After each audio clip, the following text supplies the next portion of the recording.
fire's warmth is a mercy on my face. But this draught chills me to the bone. What if I told you that everything you believed when watching cozy fireplaces in historical films is not true? We are used to imagining the life of a medieval feudal lord as a series of feasts in warm halls lit by bright fires, where wine flows freely and guests throw off their cloaks to enjoy the warmth of the hearth. However, the reality hidden behind thick stone walls was completely different and resembled survival in an icy cave rather than a comfortable existence. Castles were built exclusively as fortifications designed to withstand sieges and assaults, but not to preserve heat or comfort. The stone from which these giants were built was ideal protection against arrows and battering rams, but became a ruthless traitor when it came to temperature. The architects of the time solved military engineering problems, completely ignoring the basic laws of thermodynamics, which no one knew about at the time. In winter, these majestic structures turned into giant refrigerators, sucking the heat out of any living creature that dared to stay inside. Even kings in their luxurious bedrooms were forced to sleep in hats and fur gloves to keep their ears and fingers from freezing. Watch the video to the end to find out how an ordinary tapestry saved people from pneumonia and why wine in the royal cup could turn to ice in just a couple of hours of feasting. Are you ready to learn the truth about why the castle walls were your worst enemy? We admire the thickness of medieval walls, which could reach several meters, seeing them as a symbol of reliability and indestructibility. But it was this colossal mass of stone that had tremendous thermal inertia working against the castle's inhabitants. Stone is a material that heats up very slowly by nature, but at the same time conducts cold from the outside to the inside very well. During the short and often rainy summer, the massive blocks simply did not have time to warm up under the scarce rays of the sun. Moisture penetrating the pores of limestone or granite preserved the cold inside the walls for many months. As soon as autumn arrived, the walls began to act as a powerful cold accumulator, greedily absorbing any heat from the rooms. You could burn hundreds of logs in the fireplace, but the energy of the fire was not used to heat the air, but in a futile attempt to warm thousands of tons of cold stone.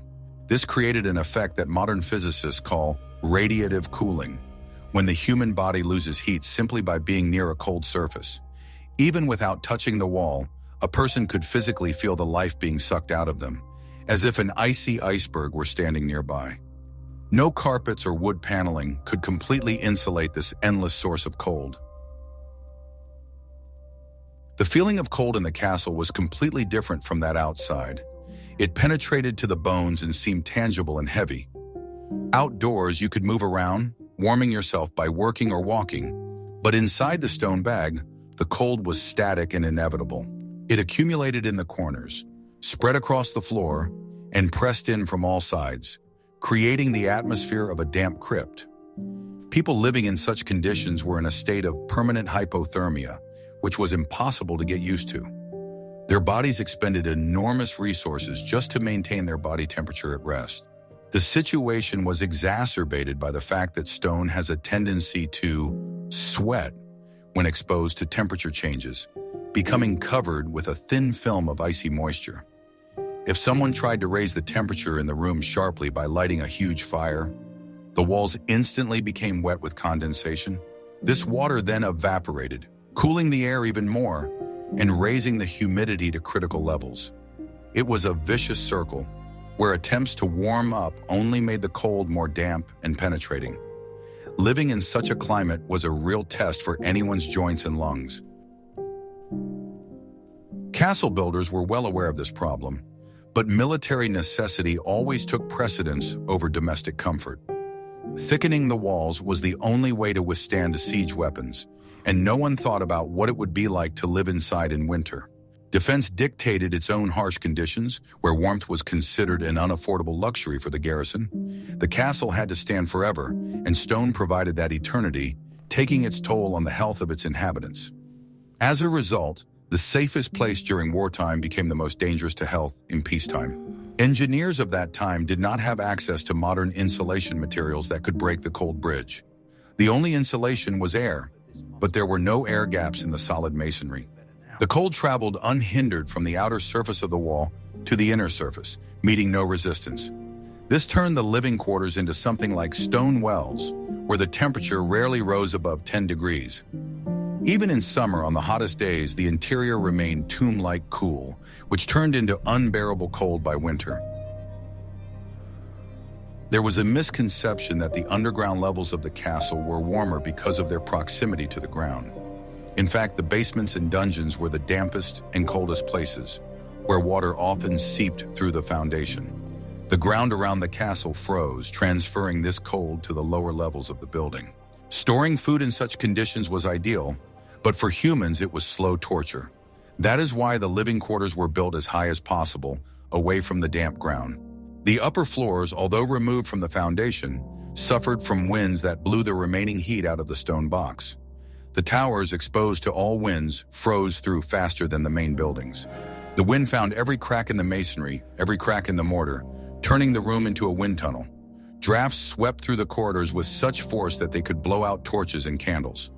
Attempts to seal the cracks with moss or rags had only a temporary and weak effect. Thus, the very material and construction of the castle were the fundamental cause of the eternal cold. This was the price the lords paid for their safety and military superiority. The majestic citadels we see on tourist postcards were, in fact, structures unsuitable for normal life. The history of castles is the history of man's struggle with stone, in which stone most often prevailed. I would be very interested to hear your opinion. Could you live through the whole winter in a house without heating, where the walls are covered with ice? Write about it in the comments. Guess how much heat that giant fireplace we see in movies actually gave off? We are used to romanticizing the image of an open hearth, where huge logs crackle, creating an atmosphere of comfort and security. In reality, medieval fireplaces were monstrously inefficient heating devices with an efficiency approaching zero. The huge firebox, which you could stand in at full height, required an incredible amount of wood to keep the fire going. But most of the heat, instead of going into the room, literally flew out the chimney along with the smoke. The design of the fireplace created a powerful draft that sucked air out of the room and expelled it outside. This led to a paradoxical effect. The more you stoked the fire, the more cold air was sucked into the room through the cracks in the windows and doors. The result was a powerful draft that blew against the backs of those trying to warm themselves by the fire. People describe this condition as your face is roasting, but your back is covered with frost, which was a common practice on winter evenings. To keep warm, you had to constantly turn around, like meat on a spit. The chimneys of that time were straight and wide, allowing rain and snow to fall directly into the fire. This caused hissing, clouds of steam, and often extinguished the flames, filling the room with acrid smoke. To avoid smoke, they had to keep the doors or windows ajar, which negated all attempts to heat the air. Smoke was a constant companion to the castle's inhabitants, stinging their eyes and settling as soot on the walls and clothing. Lung diseases caused by constant inhalation of combustion products were common among all social classes. It was physically impossible to heat a huge hall with ceilings up to 10 meters high with a single fireplace. According to the laws of physics, warm air immediately rose to the ceiling, where it was completely useless to people. Below, in the habitable zone, only cold air remained, which was constantly refreshed by icy drafts. Even if the fireplace was gigantic, the comfort zone was limited to 2 or 3 meters in front of it. If you moved a little further away, you would find yourself back in the realm of cold. To retain some heat, special screens and benches with high backs were placed around the hearth. This created a kind of room within a room, a small space protected from drafts. Inside this small area, life was relatively bearable, but outside it, the temperature dropped rapidly. That is why all social life in the castle in winter was concentrated exclusively around sources of fire. Privacy disappeared, giving way to the need to survive in the warmth. Firewood for such voracious fireplaces was required on an industrial scale, and its preparation was extremely hard work. The surrounding forests were being cut down at an alarming rate, and fuel delivery was becoming a logistical nightmare. If the wood supply ran out by midwinter, the castle was plunged into a veritable ice hell. Fuel economy meant that fires were only lit in certain rooms, leaving the rest of the castle to freeze. Corridors and passageways turned into ice tunnels that had to be crossed as quickly as possible. The mantelpieces and decorations we see today appeared much later and had little in common with the harsh medieval lifestyle. Early fireplaces were simply niches in the wall without any decorative frills. Their sole function was to create a draft to remove smoke, which they did not always do successfully. Often, due to the wind blowing into the chimney, the smoke would flow back into the room, forcing people to leave. Attempts to improve fireplaces were constantly being made, but real progress came only centuries later. Medieval man was a hostage to primitive technologies that did not allow for effective heat management. The heat from the heated stones of the back wall of the fireplace escaped outside through the outer wall of the castle. This was a colossal waste of energy that could not be prevented with the level of construction at the time. Thus, the fireplace was more a status symbol and a place for cooking than an effective heater. It provided light and a psychological feeling of warmth, but it could not overcome the physics of a stone bag. Winter evenings by the fireplace were not a romantic retreat, but a struggle to keep from freezing to death. And that was just the fire. But what about the other huge hole in the wall we call a window? In the next chapter, you'll learn why light was the enemy of heat. Want to know a secret that will change your perception of medieval views from a window? We imagine castles with beautiful stained glass windows, or at least clear glass, through which lords looked out over their estates. But the truth is that in the early Middle Ages, glass was an incredibly expensive and rare material, available only to churches and royal palaces. For most castles, a window literally meant a hole in the wall, made for light and archery. These openings, called loopholes, were unprotected from the outside environment, letting in wind, rain, and snow. It was impossible to close these openings completely because they were the only source of light in the gloomy stone structure. Candles and torches were expensive and smoky, so daylight was worth its weight in gold. The castle's inhabitants faced an unsolvable dilemma: either sit in complete darkness but in relative warmth, or have light but endure the icy wind. Most often, they chose a compromise, closing the windows with wooden shutters only in the harshest weather or at night. But even closed shutters did not provide a tight seal, and icy air seeped through the cracks. Instead of glass, oiled cloth, parchment, or even finely tanned hides were often used. These materials allowed a little dim light to pass through, but did not retain heat at all and were constantly torn by the wind.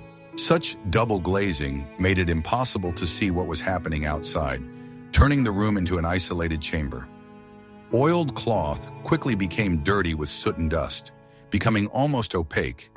It had to be changed regularly, which was an additional expense and hassle. The wind was the main scourge of the upper floors, where the owner's living quarters were usually located. At a height of tens of meters, the wind speed was significantly higher than at ground level, and it howled through the narrow window openings. The drafts in the castles were so strong that they could lift heavy tapestries and slam massive doors shut. This constant movement of cold air made it impossible to create a stable microclimate in the room. The air in the room was renewed faster than the fireplace could heat it. The loopholes had a specific shape, narrow on the outside and widening towards the inside of the room. This was done for the convenience of shooting, but from a thermodynamic point of view, it worked like a funnel, collecting cold air and directing it inside. Each such window acted as a powerful pump, pumping cold air into the living space. In winter, real snowdrifts formed near the windows, which were swept in through the cracks in the shutters. Sitting by the window to do needlework or read was a real feat of endurance. Women, forced to spend time near light sources, wrapped themselves in many layers of wool. Their hands would freeze so much that delicate work would become impossible after just half an hour. That is why many winter activities were moved to darker but more sheltered corners of the rooms. Light became synonymous with cold, and people consciously chose dim lighting in order to stay warm. The advent of glass in later periods did not immediately solve the problem. The first glass panes were thick, cloudy, and consisted of many small pieces held together by lead bindings. This design was flimsy, rattled in the wind, and still allowed cold air to pass through the numerous joints. Lead, with its high thermal conductivity, itself became a bridge for cold. In addition, glass was so expensive that when leaving, owners often removed the frames and took them with them, nailing the windows shut with boards. The architecture of the window openings also did not contribute to heat conservation. There were no windowsills or slopes in the modern sense.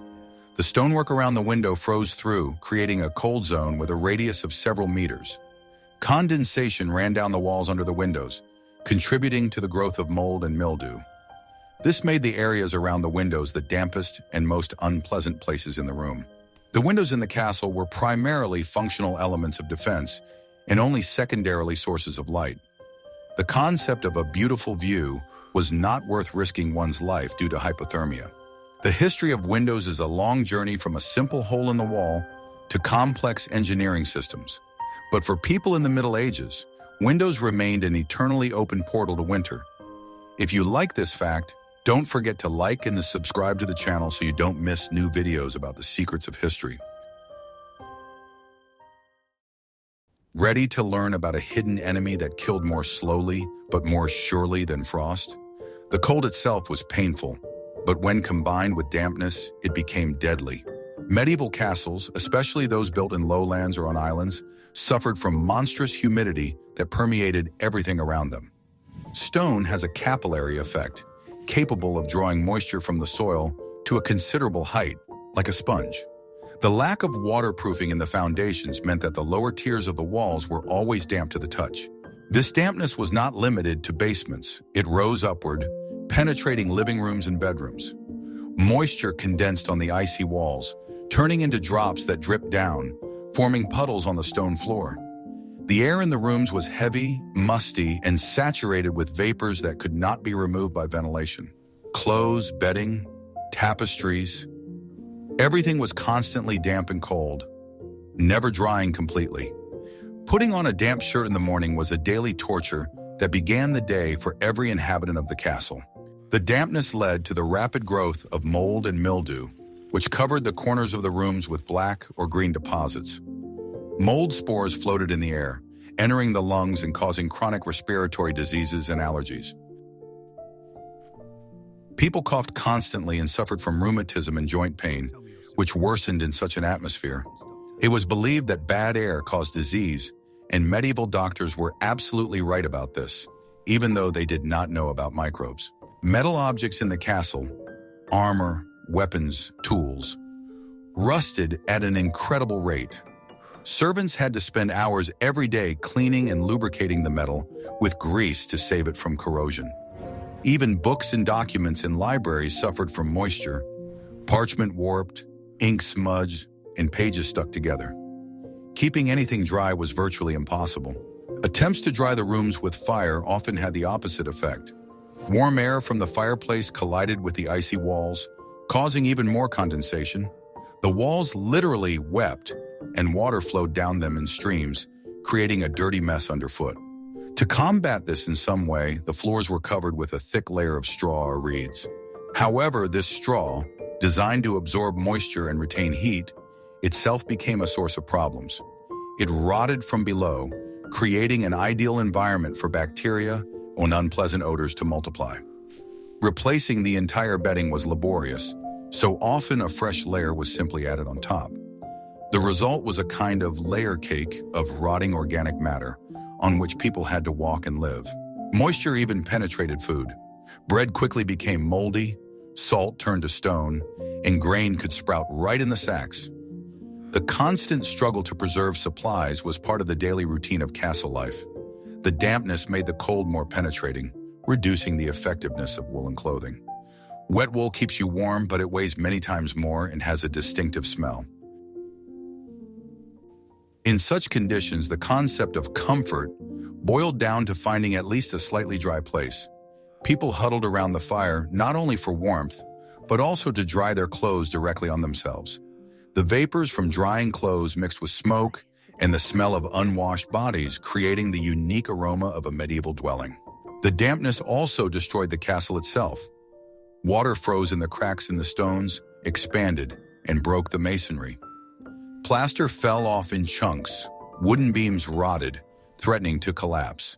The castle required constant repairs, which was an endless battle with water. Living in dampness wore down the body faster than hunger or hard labor. That is why many lords turned into hunched-over cripples, tormented by arthritis in their old age. And how did they try to isolate themselves from these wet walls? Tapestries in medieval castles were not just decoration or a display of the owner's wealth.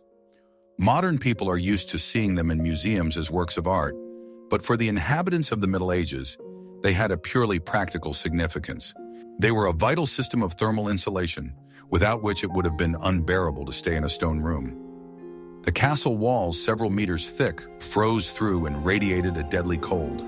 Without the protection of textiles, these stone bags sucked the life out of their inhabitants. Thick, heavy fabrics hung on the walls created an air gap between the icy stone and the living space. The fastenings for the tapestries were designed so that the fabric did not lie flat against the wall. This stagnant air acted like a thermos, preventing body heat from instantly escaping into the cold masonry. In effect, people built a second, soft room inside a hard stone box. It was this invisible barrier of air that often became the boundary between health and severe pneumonia. The fabric for tapestries was made from natural wool, which is an excellent heat insulator. Sheep's wool has the unique ability to retain heat even in high humidity conditions. The thicker and denser the weave, the better the tapestry performed its protective function. Craftsmen wove the fabric for years, creating a structure capable of withstanding the harsh climate of stone fortresses. In addition to walls, dense textiles were actively used to divide huge banquet halls into zones. Heating a gigantic room with high arches was incredibly expensive and practically useless. With the help of heavy curtains and portable screens, small, cozy spaces were created inside the giant rooms. This allowed life to be concentrated around the fireplace, cutting off the excess volume of icy air. It was much easier to heat a small area separated by thick woolen fabric than to try to heat the entire hall.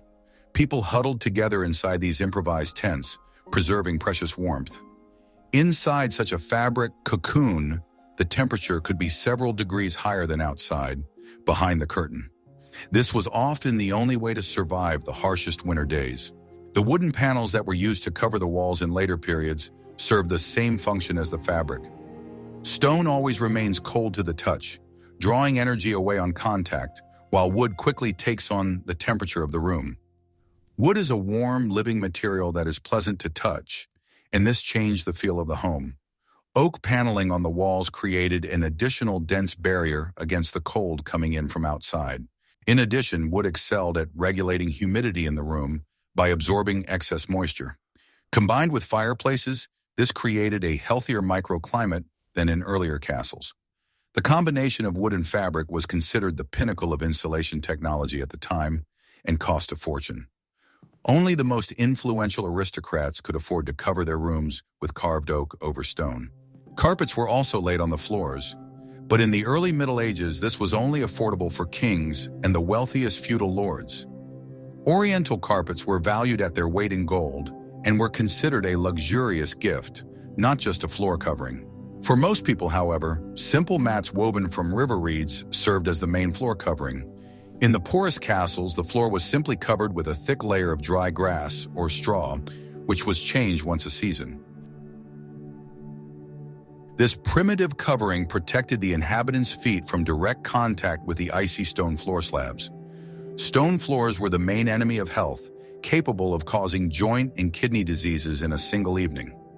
Walking barefoot or even in thin leather shoes on stone was a sure way to get sick and die. Therefore, insulating the floor by any means available was critical for survival. Tapestries had another important technical function. They acted as a sponge for moisture. Stone castles always had high humidity, and the fabric absorbed water from the air, preventing it from condensing on the walls. Without tapestries, streams of condensation would constantly run down the walls, turning the room into a cave. The fabric took the brunt of the impact, protecting the inhabitants from the feeling of dampness. Without their tapestries, aristocrats felt naked and defenseless in the face of the cold. The loss of a cartload of tapestries during a crossing or enemy attack was considered a real disaster. The damage from such a loss was comparable to the loss of a treasury of gold, as it was difficult to restore the collection. The fabrics were part of the family's capital, which was passed down from generation to generation and guarded with the utmost care. The scenes depicted on tapestries often showed blooming gardens, eternal summer, and scenes of successful hunting. This was no accident. The bright images created a powerful psychological illusion of warmth and comfort. Looking at the green meadows and red flowers woven into the wool made it easier to endure the gray reality of winter outside the window. The human eye rested on these colors when everything outside was black and white from snow and stone. I'm cold, Ma. Huddle closer then. It was a kind of medieval television, broadcasting the same program about eternal summer. Psychological comfort was no less important than physical warmth for maintaining sanity in a confined space. People surrounded themselves with images of life so as not to succumb to the depression of long, dark evenings. Art here served as direct support for the spirit in the struggle against the harsh nature. Thus, textiles were the main and most effective weapon in the fight against the cold inside the rooms. Stone provided protection from enemies, but it was fabric that provided protection from the climate. It was the quantity and quality of the fabrics hung up that determined the real level of comfort in the castle. The tapestries immediately revealed how warm a guest would be in this house, but night fell, and even the tapestries could not save them from the piercing cold when the fire went out. Aye, we must endure it. The child feels it. Guess what happened when the candles were extinguished and the fireplaces burned out in the castle? Night was the most difficult test, as the temperature in the bedrooms dropped rapidly, approaching that outside. In order to survive and get a good night's sleep, medieval people came up with the concept of a room within a room, a four-poster bed. This was not a decorative whim, but a complex engineering design to keep sleepers warm. A massive wooden bed was surrounded by thick woolen or velvet curtains that were tightly closed at night. A wooden or fabric dome hung overhead, creating an enclosed space several cubic meters in volume. Inside this cube, the heat of the human body did not dissipate throughout the huge bedroom, but was retained inside. The temperature under the canopy could be 5 to 10 degrees higher than in the rest of the room. People did not sleep alone on such beds. Sleeping together was the norm and a necessity. Spouses, and often servants, sleeping on pull-out lower tiers or nearby on the floor, created a common heat field. Another person's body was the most reliable and safe heater, which did not require firewood and did not smoke. Loneliness in bed in winter was a luxury that only madmen or saints could afford. Bedding was a multi-layered insulation system. The lower mattress was stuffed with straw, and the upper one with down and feathers, into which a person literally sank. Heavy wool blankets lined with fur were placed on top.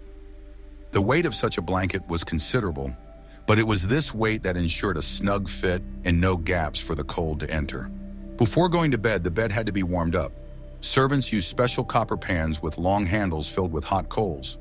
They were moved between the sheets to drive out the dampness and heat the fabric so that the Lord would not lie down in an icy grave. They also used stones or bricks heated in the fireplace, wrapped in thick cloth, which were placed at the feet. Sleepwear was also different from modern clothing. People slept in long nightgowns and always wore nightcaps.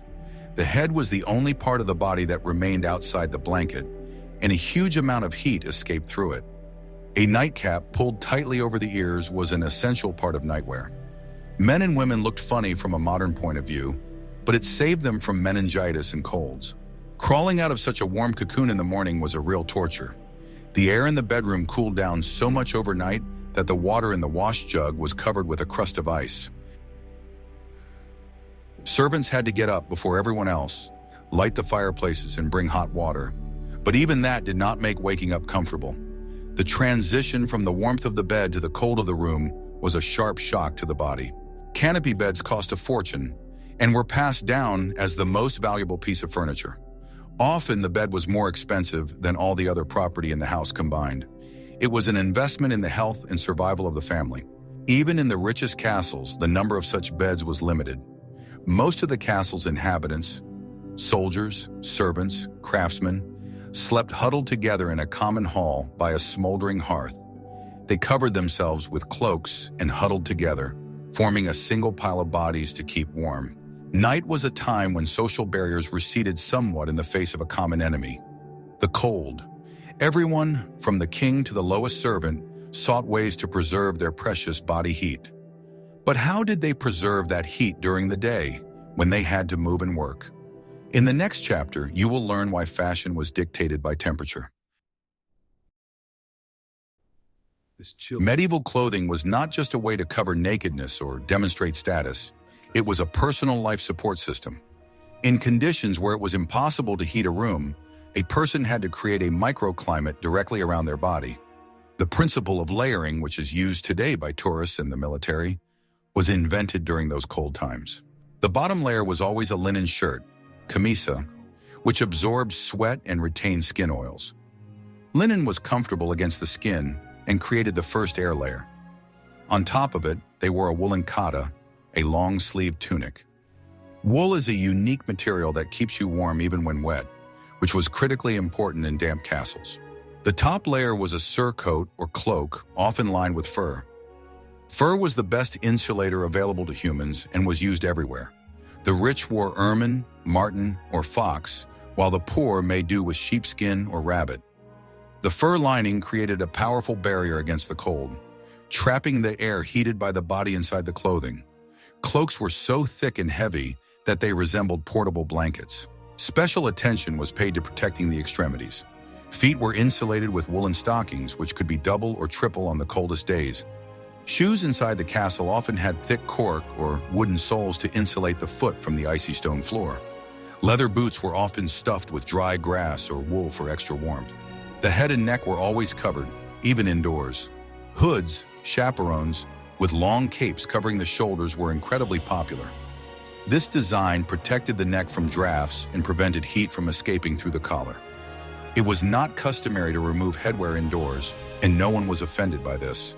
Everyone understood the reason. The long sleeves hanging down to the knees that we see in old paintings also had a practical purpose. You could hide your hands in them, like in a muff, warming them with your body heat. Gloves and mittens were worn not only outside, but also inside the castle, especially if you had to touch metal objects or write with a quill pen. Clothing was heavy and restricted movement, but this was the price to pay for warmth. People wore several kilograms of wool and fur at all times. It was not customary to take off your outer clothing when entering a room from outside, as the temperature difference was minimal. In fact, people only undressed before going to bed to get under the covers. Fabrics were often impregnated with fat or wax to make them water repellent, which made them even denser and stiffer. Washing such clothes was a difficult and rare process, so odors accumulated. But the smell of unwashed wool was the smell of survival. The belt was an important element, holding all the layers together and preventing heat from escaping from below. Not only weapons or purses were worn on the belt, but also sachets of aromatic herbs to mask the smell of dampness. Tightly belted clothing created a cocoon effect. Fashion changed slowly and always with an eye to the climate. Low necklines or short sleeves were madness, only affordable at short summer feasts. The rest of the time, beauty gave way to functionality. The more you wore, the better your chances of living to see spring. Realizing the futility of trying to heat huge halls, castle dwellers created small, intimate spaces called solar. It was a small room, usually located on the sunny side of the tower, intended for the privacy of the owner's family. The architecture of the solar was radically different from that of the ceremonial hall. Low ceilings, wooden paneling, and small size made heating it a real challenge. The solar was the only place in the castle where one could take off their outer clothing and feel comfortable. It had a fireplace, the size of which corresponded to the volume of the room, allowing it to heat the air effectively. The wooden panels on the walls and floor heated up quickly and began to give off a gentle warmth, unlike the cold stone. The south-facing windows allowed every ray of the rare winter sun to be captured. Sunlight passing through, if you were lucky, a glazed or mica-covered window created a greenhouse effect. During the day, the solarium accumulated heat, which remained for several hours after sunset. It was the brightest and driest room in the entire castle. It was in the solar that the real life of the family took place. Here, women did needlework, children played, and the Lord read or socialized with his loved ones. Access here was strictly limited, and servants only entered when necessary. It was a zone of thermal comfort, where the cold from the outside world was not allowed to enter. The walls of the solar were often additionally insulated with felt under wooden paneling. The floor was covered with the thickest and most expensive carpets brought from the east. The furniture here was more comfortable and soft, with an abundance of pillows which also helped to keep the heat in. Small family meals were often held in the solar, avoiding the cold solemnity of the main hall. Food did not cool down instantly here, and it was possible to enjoy the taste rather than just consume calories. The atmosphere of comfort and security made this room the heart of the home. However, even the solar was not perfect. At night, when the fire in the fireplace went out, the temperature dropped here too. But thanks to its small size and good insulation, the difference was not as sharp as in other parts of the castle. The construction of the solar was a sign that the castle was no longer just a fortress, but was becoming a home. It was a step towards the modern understanding of comfort and zoning of space. The lords were willing to sacrifice scale for warmth. Often the solar was connected directly to the bedroom, creating a warm block of rooms where the family spent 90% of their time in winter. The remaining 50 rooms of the huge castle could stand empty and frozen all winter. The existence of the solar proves that medieval people understood the principles of energy conservation perfectly well. They intuitively came up with the idea of compact, well-insulated housing hidden inside a reliable stone shell. When you can't heat a room, you have to heat a person. In the absence of central heating, medieval engineers and craftsmen created a variety of portable heat sources. The most common was a brazier, a metal bowl on legs filled with smoldering coals. Braziers were mobile. They could be carried from room to room and placed next to an armchair or bed. The coals gave off intense infrared heat, which directly warmed the objects and people around them. However, this convenience came at a terrible price: carbon monoxide. Smoldering coals emit an invisible and odorless gas that slowly kills. In poorly ventilated rooms, the use of braziers often led to poisoning, headaches, and even deaths. People knew about the danger of carbon monoxide poisoning, but the choice between the risk of dying and the guarantee of freezing leaned in favor of the risk. To reduce the danger, fragrant herbs or resins were added to the coals, the smell of which signaled that the brazier was burning. Special lids with holes were also used to limit air access and slow down combustion. There were also safer devices, the prototypes of hot water bottles. These were ceramic or metal vessels filled with hot water or sand. They were placed in bed, held on the lap, or placed under the feet. Women often used metal balls shaped like pomanders, inside which a piece of coal smoldered to warm their hands. To warm their feet during feasts or prayers, people used hollow benches with a pot of coals inside. The heat rose through holes in the seat, warming people under their long clothes. It was a brilliant solution for stationary heating. In churches, where it was even colder than in castles, wealthy parishioners brought warm bricks or special portable stoves with them. The poor, however, relied only on the crowd and their own breath. There were also some really exotic methods, like using the heat-retaining properties of certain stones. Soapstone, steatite, was heated in a fire and could give off heat for hours. These stones were wrapped in cloth and carried in pockets or under the armpit. The constant need for a source of heat gave rise to an entire industry for the production of charcoal. Coal was preferable to firewood because it gave off more heat and less smoke, which was critical for portable braziers. Coal production was a strategically important task for the castle economy. These survival gadgets show how inventive people become when driven to extreme conditions. They could not change the climate in the castle, but they made life there a little more bearable by creating tiny islands of warmth in a sea of cold. The human body is amazingly adaptable, and medieval people were biologically much better suited to the cold than we are. Living constantly in low temperatures triggered thermoregulatory mechanisms that are dormant in modern humans. Their metabolism worked differently, allowing them to convert food into heat more efficiently. Their winter diet was extremely high in calories and fat. Meat, lard, thick soups, ale, and wine were all fuel for the body's internal furnace. Fasting and abstinence were spiritual feats precisely because a hungry person would instantly begin to feel cold. The psychological perception of comfort was also different. What we would call unbearable cold was normal for them. No one expected to be able to walk around indoors in just a shirt in winter. Expectations were low, so suffering from the cold was perceived more calmly as an inevitable part of God's plan. The winter daily routine was subordinated to energy conservation. Activity decreased, people slept more, and moved less unnecessarily.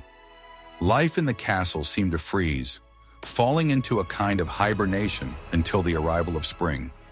It was a natural biological rhythm dictated by nature. Hardening began at birth. Infants were not wrapped up excessively, and those with strong immune systems survived. Natural selection was cruel, but those who lived to adulthood had iron health compared to their pampered descendants. Social norms also contributed to survival. Cramped conditions, overcrowding, and the lack of personal space all helped to maintain the warmth of the community. Individualism was a path to freezing. Cold-related illnesses were treated with folk remedies. Warming ointments, hot herbal drinks, and baths were available. Medicine was powerless against pneumonia, so the focus was on prevention and a strong body. The ability to endure discomfort was one of the main virtues of a warrior and knight. Complaining about the cold was considered a sign of weakness. This stoic philosophy helped people endure the hardships of life with dignity. We often pity people of the past, but they would probably look at us with contempt. Our dependence on central heating makes us vulnerable, while they knew how to survive thanks to their resilience and ingenuity. The history of castles is not only a history of architecture, but also a history of human endurance.